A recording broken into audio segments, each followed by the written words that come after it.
All right, in this video, I'm going to be discussing how to complete the newcomer lift for the summer training. If you're watching this video, you probably are new to our program.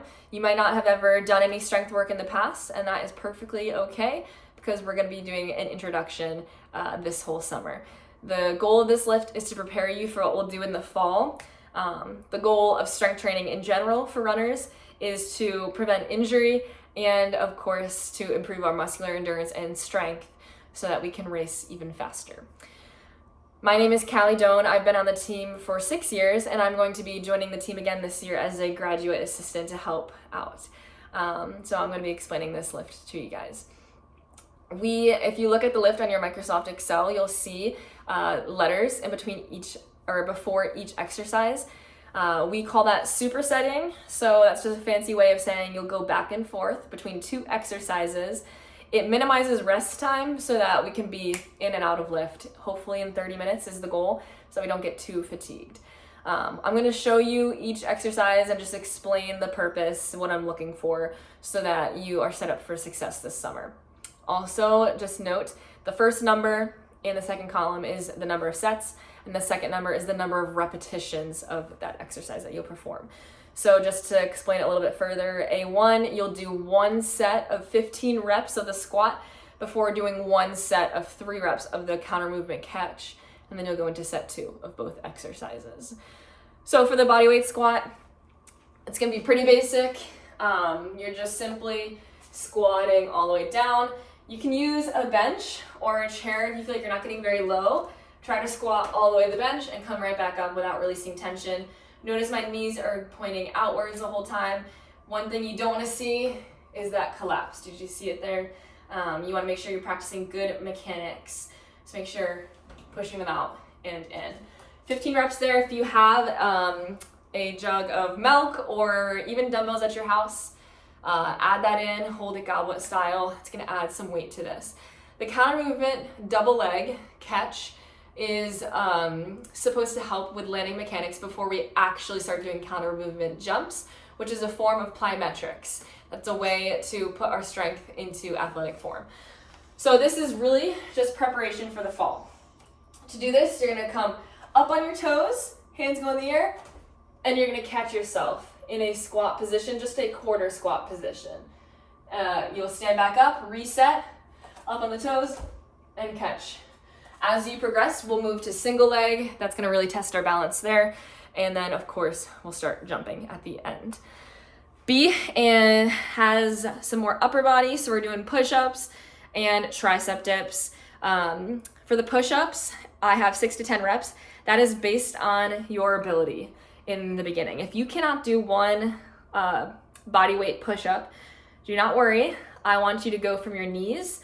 Or if you have something like a bench, a chair, I'd rather do an incline push-up so that you can progress to doing a full body weight push-up. But if you can do 10 body weight push-ups in a row with good form, that's what we're gonna do. Then for tricep dips, I'll just show you in case anyone wants to see the form here. You're gonna use a bench, a chair, whatever you have. Stick out the feet. We're gonna bring our elbows all the way straight back and then use our body to push ourselves back upwards. That's my dog in the background. All right, C1 is a forward lunge, and then C2 is a glute bridge. So we're working on our front leg musculature and our back leg musculature. Forward lunge, the key here is I don't want you to gather your feet together.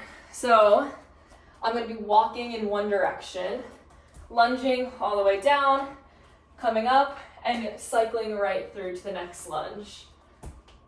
So if I were to gather my feet, which I don't want you to do, you would lunge and then stand up, lunge. But that's gonna be a lot easier, and we really wanna challenge our balance there. Glute bridge, you guys know glute bridges. You're gonna be on your back, bring your hips up, and then as you bring your hips back down, make sure your low back is touching the ground. You don't wanna have an arch in your back. D1, leg raises. This is a core exercise. If you have like a pull-up bar or anything of that sort, you can do hanging ones instead. But if not, we're gonna lay on our back, bring our legs all the way up, and then slowly lower them down. The slower you go, the more benefit you'll get. D2, prone, eyes, Y's, and T's. So I'll show you this one. Hopefully you'll be able to see my ground. Prone just means we're on our belly. If we were on our back, we would be supinated. So add that to your lifting vocabulary. I's, Y's, and T's is just the letters that we're gonna be making with our hands. We're working on our back strength right there.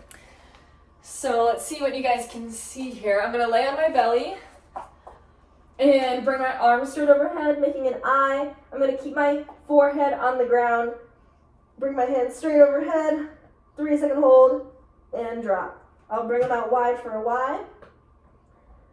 3-second hold, and drop. Lastly with the T, 3-second hold, and drop. That is 1 rep of each. So you're gonna be doing 3 reps of each. I had to check my notes there. All right, that's day 1. So day 2, same exact formatting as day 1. That should make it a lot easier. We have 4 letters. That means 4 supersets of exercises. A1 for both days, I don't think I said this before, is always our compound movement, which just means we're moving our whole body together. Everything else is more accessory oriented. Step ups. So I'm gonna use this bench. You can use a chair, stairs, just make sure whatever it is pretty stable, and you want it pretty high. You can even go higher than this bench if you have access to something like that, because we are gonna be going body weight. Again, same thing as a squat. If you have a jug of milk or whatever, you can be creative to add weight to it. But I'll show you what I'm looking for. So you're gonna have one leg on the bench or the chair, whatever you have. You're gonna drive all the way up, hold that movement, own it, and then come right back down. And then you'll reset. You're gonna do all one leg, 8 reps through before you switch. So again, drive, hold, and come back down. Our A2 for this day is a pigeon stretch. So you guys should probably know this one if you're runners, but if not, I'm gonna show you. I'm really bad at the pigeon stretch because I'm very tight, but you're dropping your hips all the way down. I don't think you can see me on this, but stretching those hips in pigeon form. Let me see if I can do one more. There we go. All right. So again, bring one leg almost at 90 degrees and then drop both hips to the ground. 20-second hold here. This is prepping you for the step ups. All right, now we're on to B. So I had to get creative with our upper body without equipment, just because, it's a lot harder to do upper body without equipment. So for B1, we're doing planks with shoulder taps. Goal on this is gonna be a lot of stability. So we're gonna get into plank position, try to hold nice form here, and try to avoid rocking. Tap one hand to the opposite shoulder, nice and slowly. And then for B2, we have Superman holds. This is, again, something that you normally do in core, but we're gonna work on the back. Laying prone. And we're gonna extend our upper body and our lower body as high as we can. All right, C1 and C2. So for this one, we have lateral step downs and hamstring walkouts. Lateral step downs are to work on our hip strength. This is really helpful to avoid hip drop when you're running. So hip drop, if you stand on one leg, means your hips drop like this. You wanna make sure we have enough strength to keep our hips upright. So we're gonna use our bench, our chair, whatever you have, but you'd really want something lower than this. Normally stairs are a better option. So behind here I have stairs. That's what I would use. But I'm just gonna show you on this for the sake of the video. I'm gonna have one foot on the edge of my stairs, and that's where I'm gonna stand. It's gonna be my working leg. This leg that I'm moving right now is not gonna be doing anything. You shouldn't feel it in this leg at all. I'm going to drop the heel of this foot to the other stairs, so there should be a stair below you, by driving my knee over my toes and then coming right back up.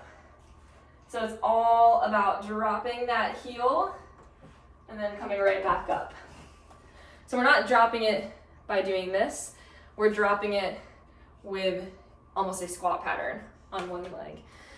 And then C2 is a hamstring walkout. So we're gonna be doing a glute bridge, but walking on our heels. So glute bridge format, walk out those heels nice and slow all the way, keep those hips up, and then walk them back in. That's 1 rep of that. Next we have D1 and D2. So again, the goal here is working on some core stability, and then we're doing some anterior tibialis, which is like your shin muscle, strengthening. So we're gonna be doing a bear crawl. This is tabletop position, knees are off the ground. You're gonna be going forwards and backwards. Key here is I want same side to be moving at the same time. So I'll show you. We're in tabletop positioning, knees are not touching the ground. I'm gonna move hand and leg at the same time. When I go backwards, same thing. Nice and slow.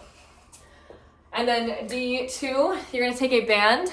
I have one set up under my coffee table, so you can do this at home again, as long as you have an exercise band. If you don't, you can always use a rope and have someone hold it at home.